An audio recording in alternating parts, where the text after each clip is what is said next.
for him. Okay, so the next exercise we're going to focus on is the push.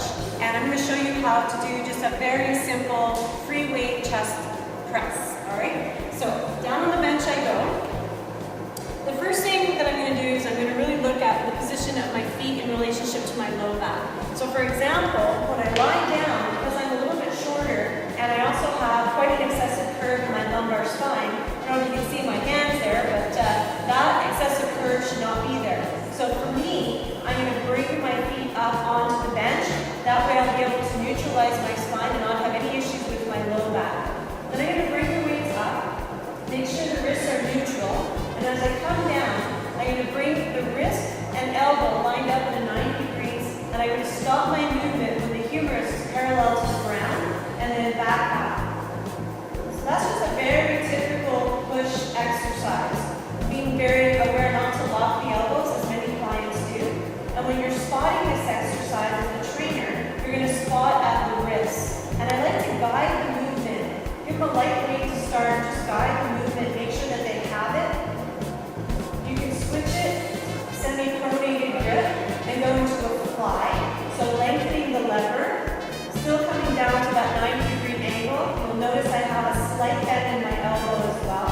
Controlling the eccentric as well as the concentric phase of the movement. Again, I will be spotting my clients at the wrist to ensure that they have this movement down properly.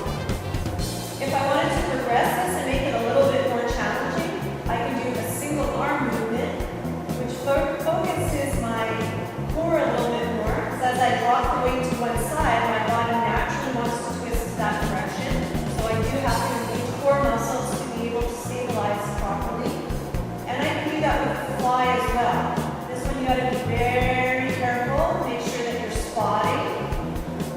And those would be 3 easy progressions that you can teach your client. Start off with very, very light weight. Rehearse the movement without weight first, especially if you're going to go to that single arm option, to make sure that they know what they're doing.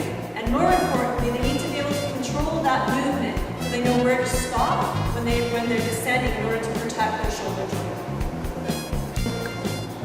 A popular progression of the push is the push-up, and you can start by teaching your clients to do it from a wall push-up when they're standing up, where they can get the proper form, or they can do it on the floor. Preferably if it's near to them, starting from their knees. The farther away your upper body from the fulcrum or your knees, the pivot point, the more resistance that you're going to have on the upper body. So be sensible and ask your client to go where it feels comfortable to them and where the body weight is manageable. Your hands are going to be wider than your shoulders just by a little bit. And you got to make sure that your upper body is aligned, so your shoulders are aligned with your wrists. So this would be what it looks like if they're going through their knees. I can actually take my knees back a little bit more, so I'm going to increase resistance by doing that. And I make sure that the client's not poking, okay? People tend to drive forward with their head. So you gotta make sure that they're aligned and not moving their head forward. And you can progress that by asking the client to go onto the toes. That's gonna be a big day for them. You have more basic support if your legs are wide apart. You have less if you have your feet together. And same motion. Make sure that you control the eccentric, because body weight, they tend to go down pretty fast. Have them go nice and slow down and go up. They're going to feel like rock stars when they master that. So the next exercise we're going to review is the pull, and I've chosen to use a cable because most personal training studios have these cable machines in them. So I think, and it's a really good way to start anyone, especially if it's a new movement for them. So the first thing you're going to want to do is make sure that when you adjust it, it's adjusted to the hip height. Secondly, when you're demonstrating it, take a step back. Otherwise, if you're too close, the weights will click in. So we take a step back, get into sort of a semi-squat position in order to stabilize the pull forward. And one of the things you can see here that I'm doing actually incorrectly to start off with is that I've allowed my scapula to protract like that, which is very common. So what you're going to want people to do is to get into that starting position right there.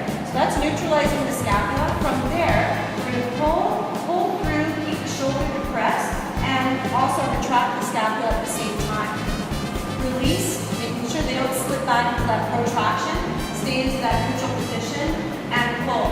We're going to try and do this without any rotation in the torso to start off with, and you're going to have to constantly remind your clients to not protract forward. Sometimes I'll put my hand on the front of the shoulder right here to just help them from coming forward like that. The most important part is the squeeze at the back. Oftentimes when clients do this exercise, they move through the elbow and the shoulder and they would forget to retract the scapula. If they don't retract the scapula, they're not getting through the trapezius and the rhomboids. I'm also quite aware of the elevation of the scapula as they do the motion. So you might see clients really elevate that scapula, causing the upper trapezius to become overly dominant and weakening further that lower trapezius. So if possible, have them depress, and as they pull through, making sure that they retract at the same time. Another wonderful tool that we have is the TRX. And if you're new to TRX, we do host introductory and advanced workshops you can come and take part in. Basically, the TRX is a full suspension training unit. So we can actually do the row with our TRX as well. So we're going to want to be almost in a standing position to start off with a slight lean. Obviously, if I'm standing straight up, nothing's going to happen. So you need to be a little bit forward. Check that the toes are lined up. Of course, you taught your client how to be solid through the center of their body so there's no break in the core. We're going to aim our palms in to start in a semi-pronated position, neutralize the neck, and then we're going to squeeze and pull. Keeping in mind all of those cues that I talked about with not allowing the scapula to protract and just pulling. And as they become more skilled, they can start adding more of their body weight by simply changing the lever and bringing their body more horizontal to the ground. So that can be very advanced if you want it to be. You can even almost go pretty horizontal as you become stronger and fitter in that area. But when you're starting off with people who haven't done rows at all, I think the cable and utilizing a steep angle with the TRX is a great way to get them started. So there's a functional movement that we tend to leave out of our workouts because for some reason we're very familiar with squats and lunges and push-ups and rows. Rotation is a movement that we do it every day. We put our seatbelt on when we're trying to reach something, and from a standing position. We do it every day, but somehow we don't include it in our workouts, and it's very important that we do. So with any of the exercises that we've done, we can actually add rotation. One of them could be, for example, your lunge. You can do a lunge with a torso rotation, making sure that the client is not twisting at the hip, that the rotation is actually coming from the thoracic spine. And also when you work your obliques and you are doing a crunch with a twist, you're also adding rotation. So make sure that you get very creative and that you do not dismiss the fact that this is a very important movement that needs to be a part of your program design, so that you make sure that you are training your client on the 5 functional movements that are important for everyday life.